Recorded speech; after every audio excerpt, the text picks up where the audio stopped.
तो चलिए दोस्तों, आज हमारा टॉपिक है लोकार्नो की संधि। तो आज हम पढ़ेंगे लोकार्नो की संधि क्या है और लोकार्नो की संधि के क्या प्रावधान किए गए थे और लोकार्नो की संधि क्यों असफल रही थी या लोकार्नो की संधि के नकारात्मक पक्ष भी हम इसे कह सकते हैं कि क्या थे। तो लोकार्नो की संधि क्या थी? तो लोकार्नो की जो संधि थी वो स्विट्जरलैंड के लोकार्नो नामक शहर में हुई थी 1925 को। और इस संधि का जो मुख्य उद्देश्य था वह यूरोप के देशों के बीच जो सीमा विवाद है उसको समाप्त करना और इन देशों के बीच शांति की स्थापना करना था। और जो वर्साई की संधि की शर्तें हैं उनको कम या घटाना या कमजोर करना था। इस संधि में भाग लेने वाले देश इंग्लैंड, फ्रांस, जर्मनी, बेल्जियम इत्यादि थे, परंतु रूस इस संधि में शामिल नहीं हुआ क्योंकि रूस इसे पूंजीवादी देशों की संधि मानता था और रूस की पूंजीवादी देशों के साथ बनती नहीं थी, इसलिए वे इस संधि में शामिल नहीं हुआ। परंतु आपको यह भी समझना जरूरी है कि वर्साई की संधि क्या थी। तो वर्साई की जो संधि थी वो जर्मनी के साथ प्रथम विश्व युद्ध के बाद की गई थी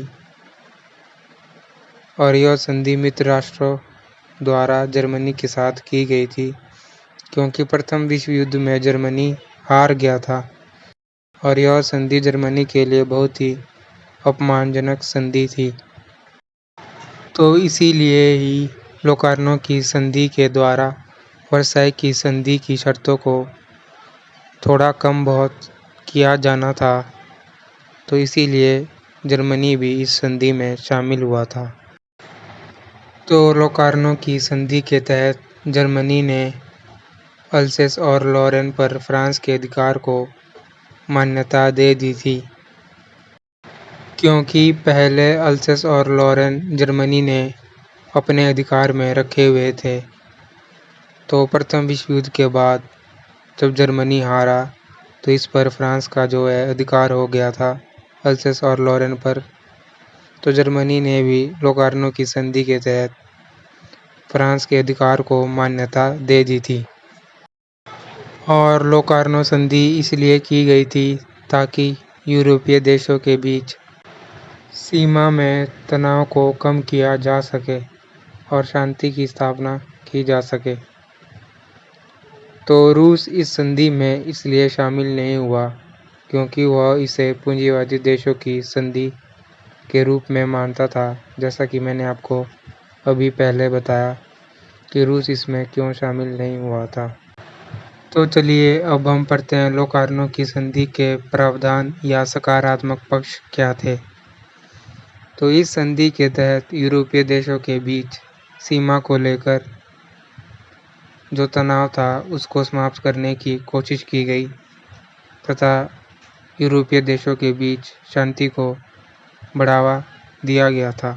तो इस संधि का एक सकारात्मक पक्ष या प्रावधान यह भी था कि फ्रांस का जो अधिकार है अल्सेस और लॉरेन पर जर्मनी ने मान लिया था। तो इस संधि के तहत जर्मनी को राष्ट्रसंघ का सदस्य बनाया गया था क्योंकि पहले जर्मनी को राष्ट्रसंघ से अलग रखा गया था। तो लोकार्नो की संधि के तहत जर्मनी को राष्ट्रसंघ का सदस्य बनाया गया था। तो इस संधि के तहत फ्रांस और जर्मनी के बीच जो शत्रुता है वह भी समाप्त हो गई थी। तो चलिए अब हम पढ़ते हैं लोकार्नो की संधि के नकारात्मक पक्ष या लोकार्नो की संधि अपने उद्देश्य में असफल क्यों रही थी, इसके बारे में अब हम पढ़ेंगे।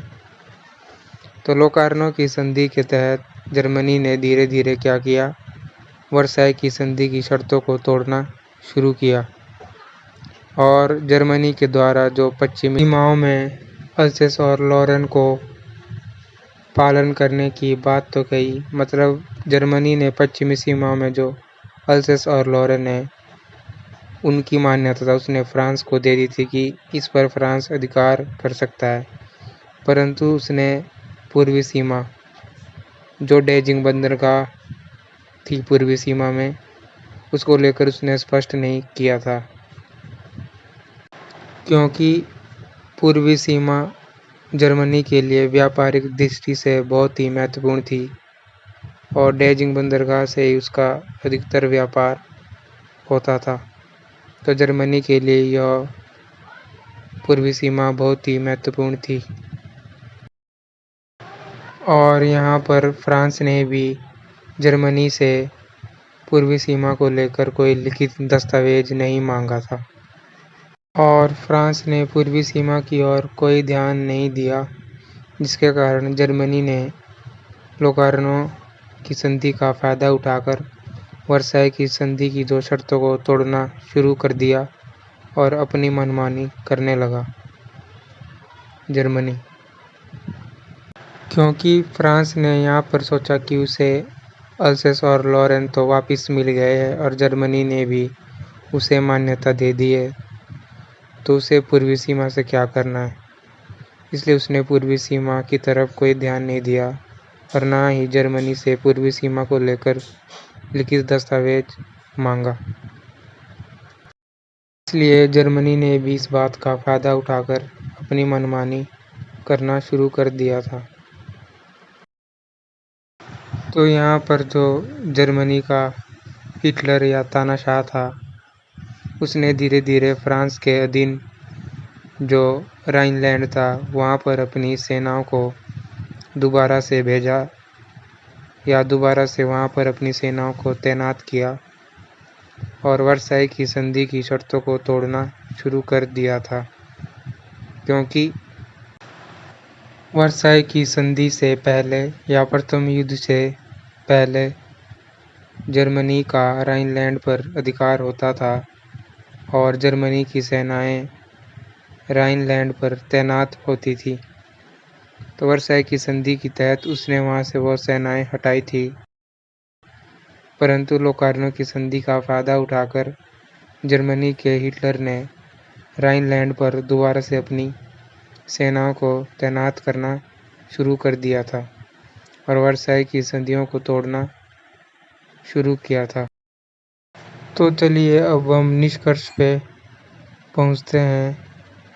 तो इसका निष्कर्ष यह निकला कि आरंभ में तो लोकार्नो की संधि ने यूरोप के देशों के बीच सीमा विवाद और शांति स्थापना करने में महत्वपूर्ण भूमिका निभाई थी और इसमें यह कुछ हद तक सफल भी रही थी, परंतु जैसे जैसे जर्मनी के हिटलर ने वर्साई की संधियों की शर्तों को तोड़ना शुरू किया और लोकार्नो की संधि का फ़ायदा उठाया, वैसे वैसे धीरे धीरे ये संधि अपने कार्यों में असफल रही, जिसके कारण लोकार्नो की संधि असफल होने से इन देशों के बीच दूसरा विश्व युद्ध होने की संभावना बढ़ गई थी, जिसके कारण लोकार्नो की संधि इन देशों के बीच दूसरे विश्व युद्ध को होने से नहीं रोक पाई थी। यदि आप चाहें तो स्क्रीनशॉट भी ले सकते हैं इस पूरे टॉपिक का, ताकि आपके नोट्स बनाने में ये स्क्रीनशॉट काम आए। तो कमेंट करके ज़रूर बताइए आपको ये हमारा लेक्चर कैसा लगा इस टॉपिक के ऊपर। तो आपसे अगली वीडियो में फिर मुलाकात होगी। तब तक के लिए जय हिंद, जय भारत, धन्यवाद।